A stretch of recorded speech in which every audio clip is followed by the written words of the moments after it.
be afraid, be very afraid. By way of coup d'etat, banker's choice Jeremy Hunt, a true creature of the night, is now the de facto Prime Minister of the United Kingdom, and he's here to make us suffer. Here comes the pain.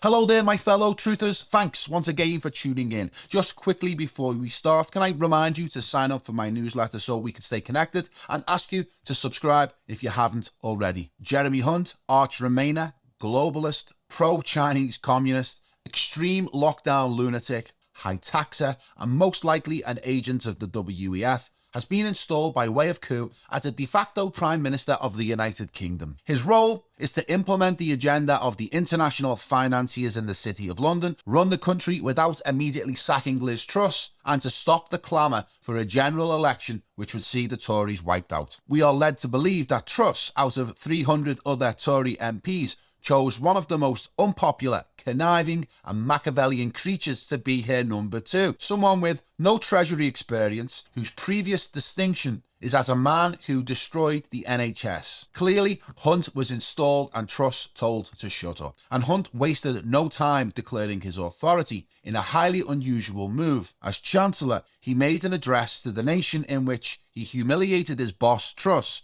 and reversed all of her economic agenda, destroying what little credibility she still had remaining, while at the same time projecting himself as the calm leader in soft, soothing tones. Psychopaths enjoy inflicting pain upon people, and here's one inflicting pain upon an entire nation. No government can control markets.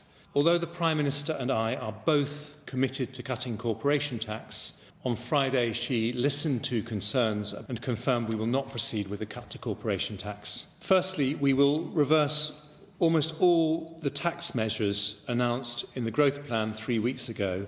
The government's current plan is to cut the basic rate of income tax to 19%, but at a time when markets are rightly demanding commitment to sustainable public finances, it is not right to borrow to fund this tax cut. Finally, the biggest single expense in the growth plan was the energy price guarantee. This is a landmark policy supporting millions of people through a difficult winter. Beyond that, the Prime Minister and I have agreed it would not be responsible to continue exposing public finances to unlimited volatility in international gas prices. There will be more difficult decisions, I'm afraid, on both tax and spending. This government will therefore take whatever tough decisions are necessary to do so. Pretty hardcore stuff, hey? Absolute no fucks given by Hunt, who revels in such destruction. If you want a deeper insight into the man, read John Pilger's tweet on Hunt's time as Health Secretary and the destroyer of the NHS. While Hunt made a big deal about repealing all the expensive policies of Truss's budget, aborting Trussonomics before it was birthed, this insightful Twitter post reveals Hunt's true loyalties. Bankers will have unlimited bonuses, with Chancellor Jeremy Hunt keeping the repeal of the cap in his version of the emergency budget, which was introduced by Kwasi Kwarteng last month. Hunt failed to mention the repeal of the cap in either of his announcements yesterday, which means that while we have to tighten our belt,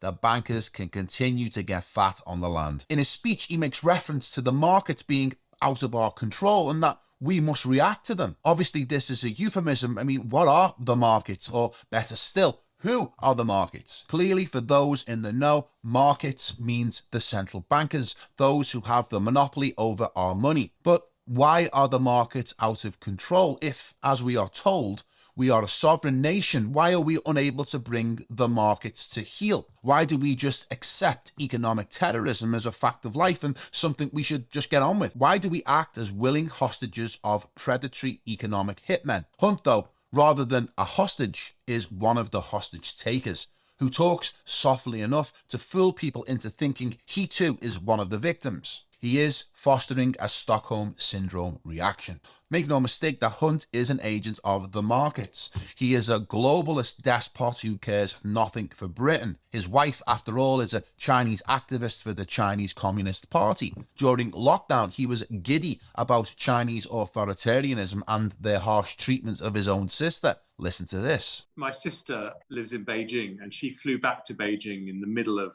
lockdown.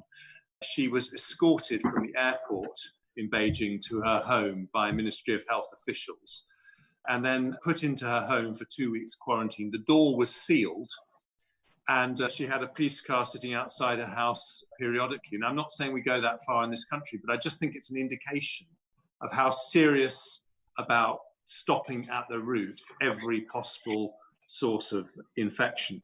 He is the worst possible replacement of Kwarteng and Truss, and that's saying something considering the gallery of rogues in the Tory party.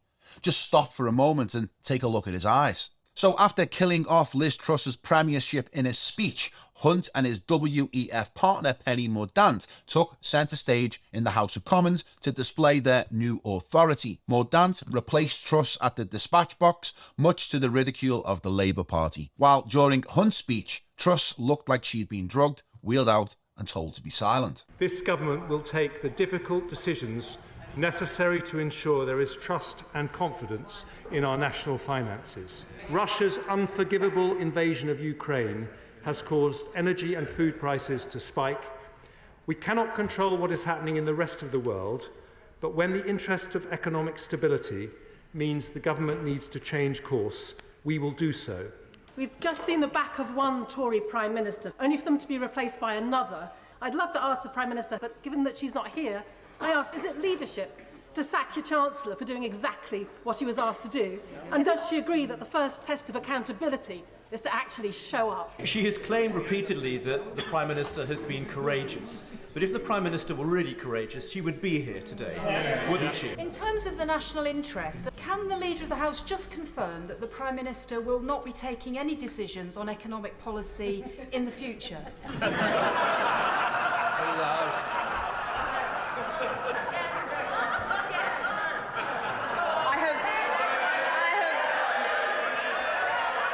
There is a very genuine reason why the Prime Minister is not here today, and the Chancellor will be along shortly to answer these questions. I've never seen such humiliation of a British Prime Minister before. You really have to wonder how Truss was elected if she is so monumentally incompetent. It's just not plausible to suggest that the Tory leadership didn't know how ill-suited she was for the job. It was either a desperate attempt to stop foreign agent Rishi Sunak taking power or some other kind of subversive plot. It appears, though, that Penny Mordaunt has replaced Truss as the visible female voice of the Tory government. Mordaunt, remember, is a hardcore WEF supporter and a close friend of Bill Gates. So close, in fact, that he wrote the foreword to her book and visited her during her leadership campaign. Hunt and Mordaunt are being floated as a replacement for Truss and being trialled in public without having to have another leadership campaign.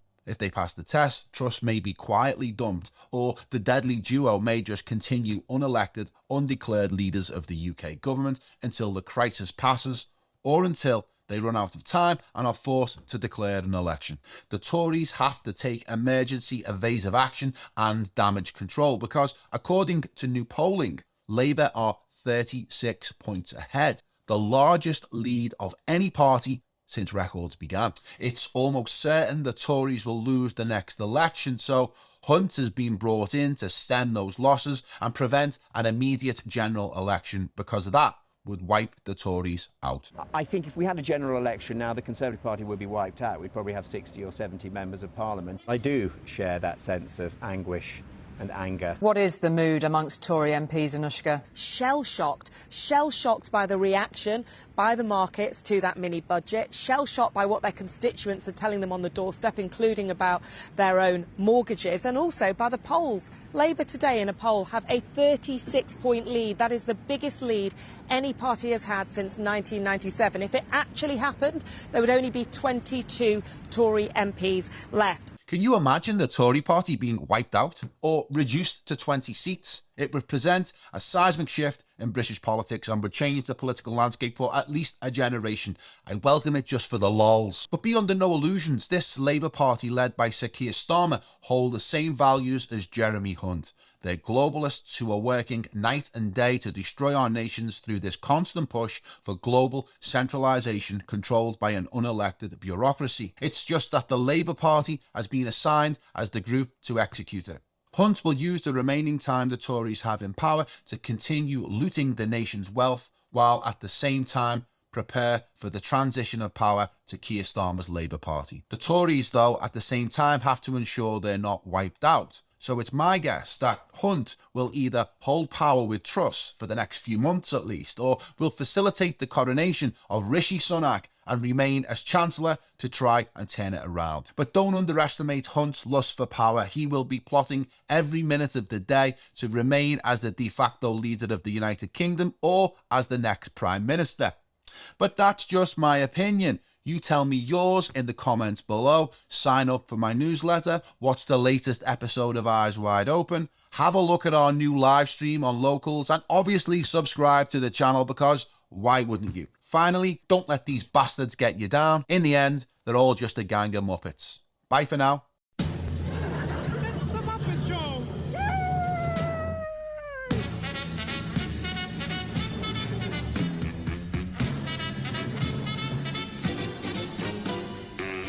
It's time to play the music. It's time to light the light. It's time to meet the Muppet on the Muppet Show tonight. It's time to put on makeup. It's time to dress up right. It's time to raise the curtain on the Muppet Show tonight. Why do we always come here? I guess we'll never know. It's like a kind of torture to have to watch the show.